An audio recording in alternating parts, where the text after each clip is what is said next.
Sahyadri news network channel मध्ये आपले स्वागत आहे। पुरंदर व पुणे जिल्हा तसेच महाराष्ट्राच्या ताज्या बातम्या पाहण्यासाठी आमच्या चॅनलला लाईक करून सबस्क्राइब करा। राजकीय, कला, क्रीडा, साहित्य, शिक्षण, आरोग्य, सामाजिक, धार्मिक क्षेत्रातील ताज्या बातम्या पहा फक्त आपल्या सह्याद्री न्यूज नेटवर्क मध्ये। आज आपण प्रभाग क्रमांक 11 एक सासवडचा शेवटचा प्रभाग या ठिकाणी आहोत। संत सोपान काकाच्या मंदिराच्या आजूबाजूचा हा परिसर आपण जाणून घेतोय। सासवड नगर परिषद सासवड नगर परिषदेच्या निवडणुकीच्या अनुषंगाने नागरिकांच्या प्रतिक्रिया बघूया। प्रभाग क्रमांक 11 मध्ये आपल्याबरोबर काही नागरिक आहेत, आपण त्यांच्याकडे जातोय, बघा काय म्हणतायत ते। चला आपण पुढे जाऊया।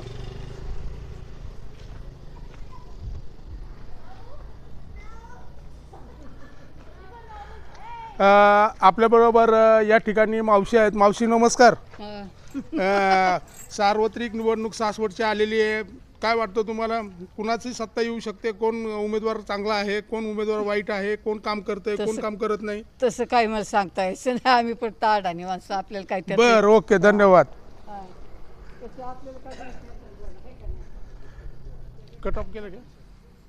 आपल्या बरोबर प्रभाग क्रमांक 11 मधील काही नागरिक आहेत।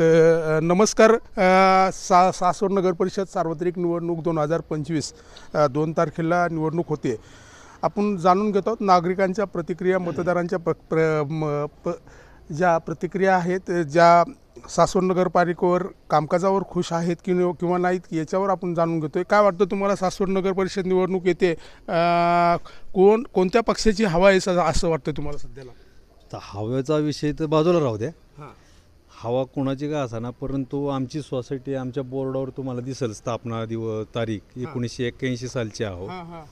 तर आम्ही जसे इथं ह्या सोसायटीमध्ये 22 प्लॉटधारक आहेत आणि या 22 प्लॉटधारकमध्ये फक्त 2 जर घरं सोडली व्यापारी वर्गातली, एक तर चिंबळकर आणि मोहनशेठ वांडेकर, नाहीतर सगळे हे वाघेरे हायस्कूलमधले सगळे शिक्षक आहेत आणि ह्या शिक्षकांच्या हाताखाली आपल्या सासवडमधले बरीचशी मुलं घडलेली आहेत। अशी ही सोसायटी सासवड शहरातली पहिली सोसायटी, सर्वात जुनी सोसायटी आहे। तर आमची 1981 सालापासून ते आजपर्यंत आम्ही वेळोवेळी नगरपालिकेकडं ड्रेनेज लाईन आणि जो हडकोचं जे आउटलेट पाणी येतं ड्रेनेजचं, ते सगळं आमच्या वड्यातनं जातं। ती एक समस्या आम्ही वेळोवेळी प्रत्येक वेळेस मांडलेली आहे, परंतु कुठल्याही प्रकारच्या 40 वर्षात आमच्याकडं काय ह्यांनी ही 2 गोष्टीच आम्ही काय जास्त मागणी केलेली नव्हती यांना, तरीसुद्धा आजपर्यंत आमच्याकडं ह्या गोष्टी झालेल्या नाहीत। आमची मोठी खंत आहे की हा सगळा शिक्षकी लोक राहणारे या सोसायटीत, पण आमच्याकडं पूर्णपणे 100% दुर्लक्षित।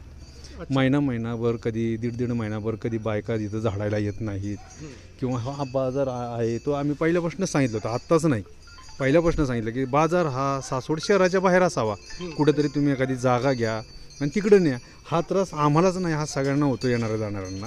हा आत्ताचा प्रश्न नाही आहे, पहिल्यापासून सांगतो। ज्यावेळेस पहिल्यांदा बाजार आणला त्यावेळेसच सांगितलं होतं इथं घेऊ नका, कारण ही आरक्षित जागा आहे, ग्राउंड आहे, ओपन मैदानासाठी आहे, त्याच्यात त्यांनी ती ओपन जिम बसवली, पण ती त्याचं ते साध्यच होईना, ते ज्याच्यासाठी ते केलं ते साध्यच होईना।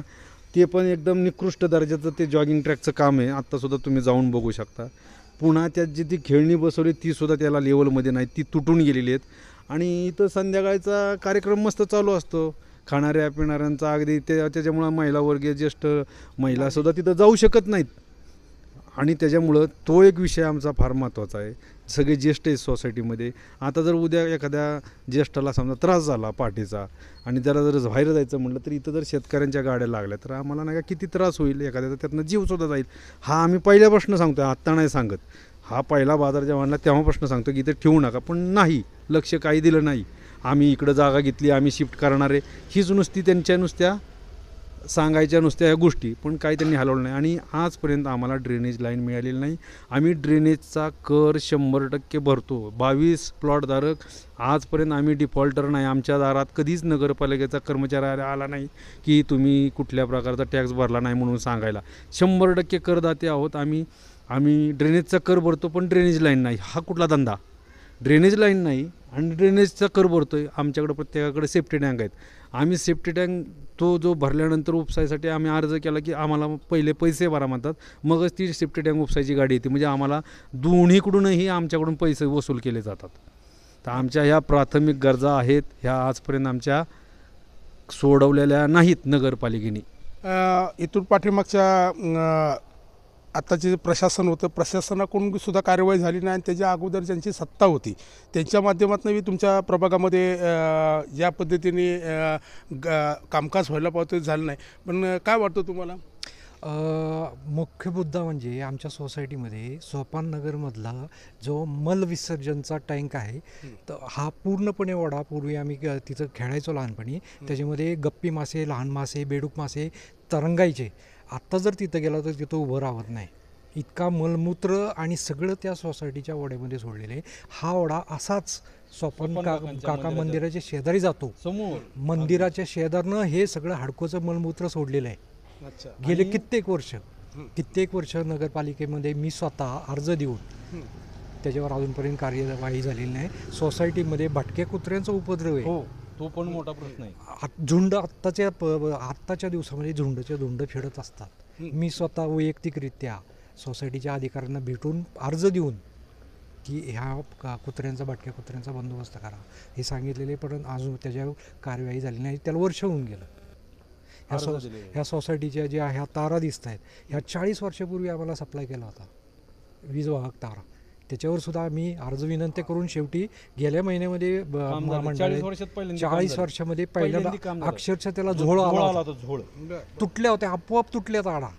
ते आम्ही म्हणजे एवढं आमच्याकडे दुर्लक्ष होत आहे. आता पुरंदरचे आमदार विजयबापू शिवतार यांच्या माध्यमातून पुरंदर तालुक्यामध्ये विविध विकास कामे चालू आहेत. असं वाटतं का तुम्हाला की ह्या वर्षी बदल होईल किंवा नगरपालिकेच्या दृष्टिकोनात? आता तुम्ही बोलताय की आमची जवळजवळ 43 वर्षाची आमची सोसायटी आहे परंतु आम्हाला मूलभूत सुविधा मिळलेल्या नाहीत. काय वाटतं तुम्हाला विजयबापूंच्या बाबतीत? नाही, आत्तापर्यंत आम्ही म्हणजे मतदान करत होतो, ह्यांची सत्ता होती सगळ्या लोकांची, परंतु इतक्या वर्षात आम्हाला सुविधा मिळाली नाही. नंतर आम्ही त्याच्यामुळं नाराज आहोत. आणि 22 प्लॉटधारकांच्या प्रत्येकाच्या घरात गेलं तर तुम्हाला हेच सांगितलं जाईल. ह्याच्यापेक्षा तुम्हाला हे 4 मुद्द्याशिवाय दुसरा कुठला मुद्दा कोणीच घेणार नाही. कोणच म्हणणार नाही की आमच्याकडे सगळं आलबेल आहे असा एकही आमच्याकडचा माणूस. कारण हे सगळे शिक्षकी लोक आहेत. कधी तुम्हाला लबाड बोलणार नाही आणि तुम्हाला प्रत्यक्षात ह्या गोष्टी दिसतील पण. त्यामुळे कुणाचाही घरात गेला आमच्या 22 लोकांच्या तरी तुम्हाला हेच 4 पॉईंट सांगितले जातील. बाजार, ड्रेनेज लाईन आणि ओढ्यातलं जे हाडकोचं ड्रेनेजचं पाणी येतं तो एक मुद्दा आणि रस्त्याचा मुद्दा, ह्याच गोष्टी सांगितल्या जातील. ह्याच्या व्यतिरिक्त तुम्हाला काहीच सांगितलं जाणार नाही. म्हणून आम्ही पहिल्यापासून नाराज आहोत या प्रशासकावरती आणि आत्तापर्यंत जे सत्ताधारी होते त्यांच्यावर. अगदी उघडपणे मी बोलतो की नाराजच आहोत. जर ह्यांनी कामं केली असती तर आम्ही त्यांचा नाही का उदो केला असताना. पण आम्हाला ह्या मूलभूत गरजाच त्यांनी भागवल्या नाहीत. आमच्या मागून काही सोसायट्या झाल्या सासवडमध्ये आणि सासवड शहराच्या बाजूला, त्यांना सगळ्या सुविधा आहेत.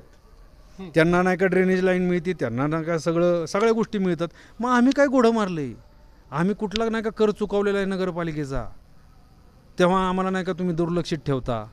हां, आता जिथं आरक्षित जागा आहे, जिथं शॉपिंग सेंटरसाठी जी खंडोबाच्या माळावर आरक्षित जागा आहे तिथं झोपडपट्टी झाली. जर एखाद्याने घर आणली गेली थोडंसं नाही का सज्जा पुढं काढला किंवा गॅलरी बाहेर काढली की नगरपालिका त्यांना कंप्लेशन सर्टिफिकेट देत नाही किंवा ते अनधिकृत म्हणून पाडलं जातं. मग आज ह्या आरक्षित भूखंडावरती एवढी मोठी झोपडपट्टी झाली, त्याच्यावर का कोण बोलत नाही? नगरपालिका काय ॲक्शन घेत नाही आहे? आज त्या झोपडपट्टीमुळे सासवडमधल्या कॉलेजमध्ये जाणाऱ्या वाघेरे कॉलेजमध्ये जाणाऱ्या मुली आहेत, वाघेरे हायस्कूलमधल्या लहान लहान मुली, त्यांना फार मोठा धोक्याची घंटा आहे. त्या झोपडपट्टीतले क्रिमिनल लोकांनी मागे एका वांडेकर म्हणून एक हॉटेल व्यावसायिक आहे त्यांच्यावरती नाही का प्राणघातक हल्ला केलेला आहे. आत्ता तिथं जे काम चालू होतं अंतर्गत, तिथं जो कॉन्ट्रॅक्टर होता सिमेंट काँक्रीटचं काम करणारा कॉन्ट्रॅक्टर, त्याच्यावर सुद्धा प्राणघातक हल्ला केलेला आहे. तर ही झोपडपट्टी ही काय सासवडातल्या लोकांची नाही, ही बाहेरची लोक येऊन तिथं नाही का वसलेले आहेत. आणि त्या लोकांपासून सासवडला भविष्यात खूप मोठा त्रास होणार आहे. आपल्या आई, आपली बहीण, आपली मुलगी त्या रस्त्याने येणं जाणं नाही का फार मुश्किल झालं. आता तिथं दुहेरी रस्ता आहे, परंतु आत्ताच्या परिस्थितीत जाऊन बघितलं तर एकच रस्ता चालू आहे आणि एकाच रस्त्यातनं दुहेरी वाहतूक चालू आहे. एक रस्ता पूर्णपणे त्यांनी झोपडपट्टीने गिळंकृत केलेला आहे. तिथं त्यांचा डान्स चालेल, तिथं त्यांच्या 4 व्हीलर गाड्या लागतील, तिथं अजून काय. आम्हाला जाताना त्या रस्त्यावरून भीती वाटते की XYZ जर कोणाला धक्का लागला तर ही पूर्ण झुंड अंगावरती येते. तर ही झोपडपट्टी का हलणार नाही, का हलत नाही, हा आमचा मोठा प्रश्न आहे प्रशासकाला. सासवड नगरपालिकेच्या CO साहेबांना मोठा प्रश्न आहे, ह्याचं उत्तर त्यांनी द्यावं. ही झोपडपट्टी कुणी त्याला नाही का बळ कुणी दिलं, बळ कोणी दिलं हे त्यांनी जाहीरपणे सांगावं. हां, जर तुम्ही नाही का एखाद्या घराचं जर कोपरा बाहेर आला तर तुम्ही कंप्लेशन सर्टिफिकेट देत नाही, अनुग्रहित म्हणून पाडता, ह्याचा उत्तर तुम्ही दिलं पाहिजे नगरपालिकेच्या CO साहेबांनी.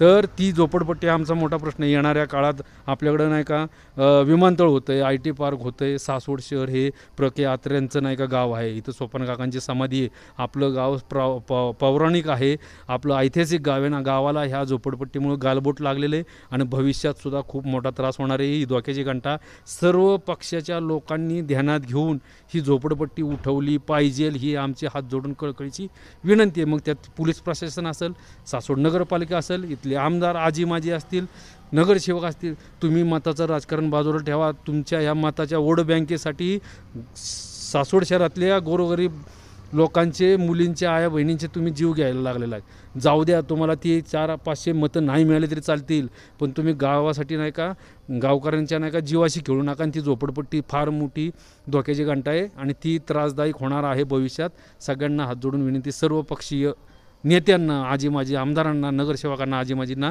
की झोपडपट्टी लवकरात लवकर हटवा, नाहीतर एका दिवशी फार मोठा भविष्यात तिथून. वकील साहेब बरोबर आहे का? चुकीचं बोलत असेल तर तुम्ही सांगा. बरोबर.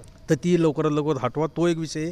आणि आमच्या ह्या समस्या अशा प्रकारे प्रभाग क्रमांक 11मधील गेली 42 ते 45 वर्षापासून इथं रहिवासी असलेले सगळे जे प्लॉटधारक आहेत किंवा सोसायटी आहे, गुरुकुल सोसायटी, इथे जे हडकोचं जे सांडपाणी आहे ते सांडपाणी उघड्यावर त्याचं कुठंतरी प्रवाह जात असताना या सोसायटीमधनं म्हणा किंवा प्रभाग क्रमांक 11च्या ज्या बॅक साईडला आहे, थोडंसं कडेला आहे ते, तो जो पाट आहे तो पाट श्री संत सोपान काकाच्या मंदिराच्या बाजूलाच तो सोडलेला आहे. म्हणजे परिस्थिती फार वेगळी आहे.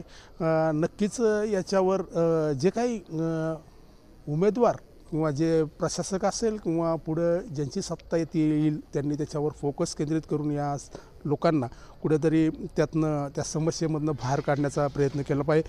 बघूया पुढं काय होतं ते. धन्यवाद.